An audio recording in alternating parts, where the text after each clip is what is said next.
Hello बच्चों। तो बच्चों हम बात करने वाले हैं आज रिफ्रैक्शन ऑफ लाइट के बारे में।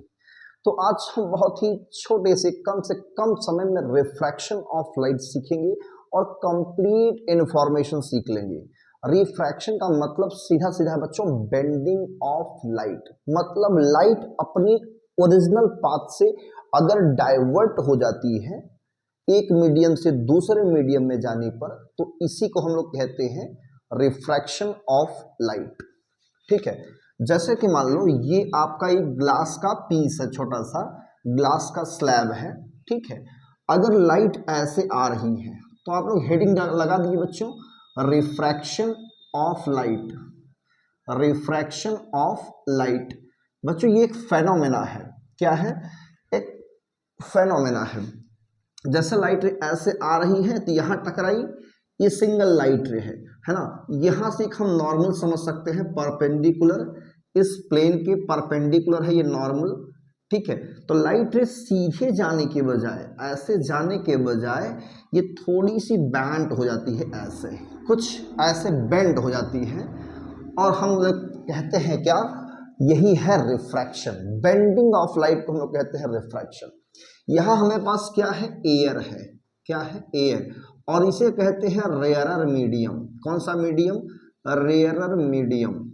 और ये है ग्लास, और ग्लास हमारा होता है बच्चों डेंसर मीडियम। डेंसर मीडियम मतलब घना, है ना। ऑप्टिकली डेंसर हो, वो डेंसर नहीं, डेंसिटी नहीं, ऑप्टिकली डेंसर, लाइट से रिलेटेड हो, डेंसर हो, लाइट के लिए घना हो। फिर इधर क्या आता है, एयर आ जाता है इस साइड भी, है ना। तो जब यहां से डेंसर से आगे पास करना चाहेगी तो ये इधर क्या हुई थी, नॉर्मल की तरफ बेंड हो गई थी, अपने पाथ से डाइवर्ट हो गई। अब जब डेंसर से रेयर जाएगी, मतलब हवा में जाएगी, तो इससे अवे फार हो जाती है, कुछ ऐसे निकल जाती है ना। ये है आपका final light rays emerge out कर गया, बाहर निकल गया, इसलिए इसे हम लोग कहते हैं इमर्जेंट रे। इमर्जेंट रे कहते हैं। ठीक है, और ये जो लाइट रे होती है इंसिडेंट रे। ये क्या है? Incident ray. Incident incident ray की क्या होती है, पैरेलल हो जाती है। और ये है आपका रिफ्रैक्टेड रे। ये क्या है? रिफ्रैक्टेड है, रिफ्रैक्टेड। ठीक है, ये रिफ्रैक्टेड रे है। तो बच्चों ये जो एंगल आई होता है और ये एंगल आर, ये दोनों इक्वल नहीं होते हैं, अलग अलग होते हैं। लेकिन जो ये एंगल ऑफ इंसिडेंस होता है, ये जो एंगल ऑफ इमर्जेस, स्मॉल ई मान लेते हैं, ये दोनों इक्वल होते हैं। अगर आप कैलकुलेट करते हो तो दोनों इक्वल पाएंगे, है ना। और ये आपका नॉर्मल दूसरा हमने इमेजिन किया है, तो ये आर है तो ये भी आपका आर ही होगा। क्लियर? अब लाइट की बात आती है बेंड क्यों होती है, तो इसका जो मेन रीजन इसका कॉज ऑफ रिफ्रैक्शन का जो कॉज है वो है speed of light. Speed of light is different in different medium. Different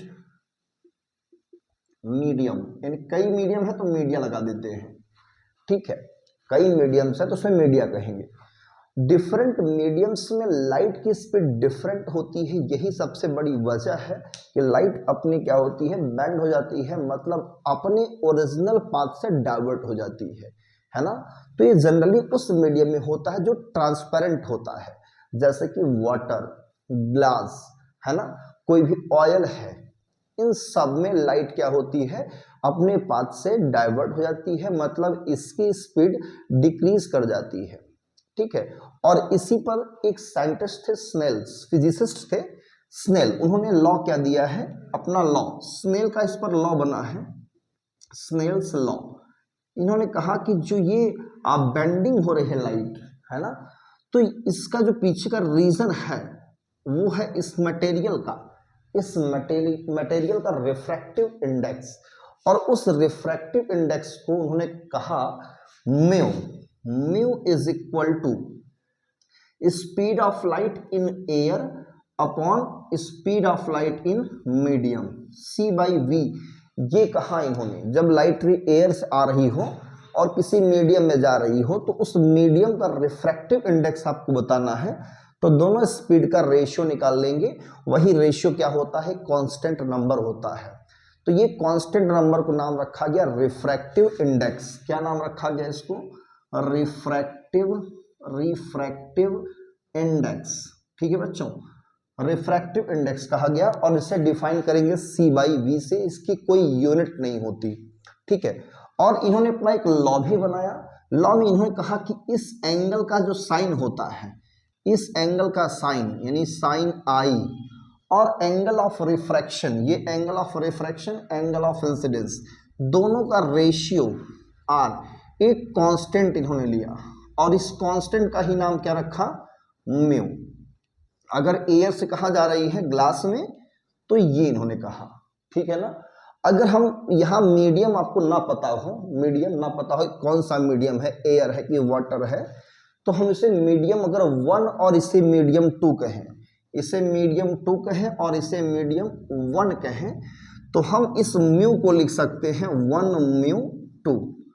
इसको क्या लिख सकते हैं, 1 म्यू 2। तो sine i upon sine r हमारा हो जाएगा 1 म्यू 2। ये है रिफ्रैक्टिव इंडेक्स। और 1 म्यू 2 जो होगा वो दो स्पीड का रेशियो होगा।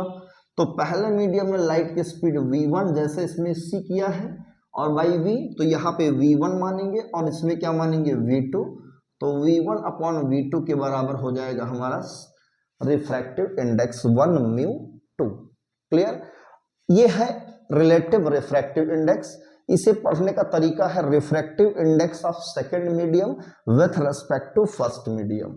Refractive index of second medium with respect to first medium.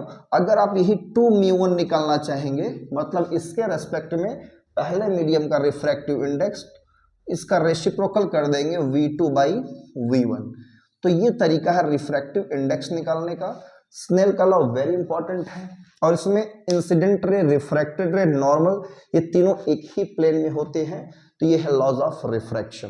तो यही है refraction of light. I hope यहाँ तक आपको बहुत ही अच्छी तरीके से समझ में आ गया होगा। इस पर न्यूमेरिकल करने की कोशिश करना।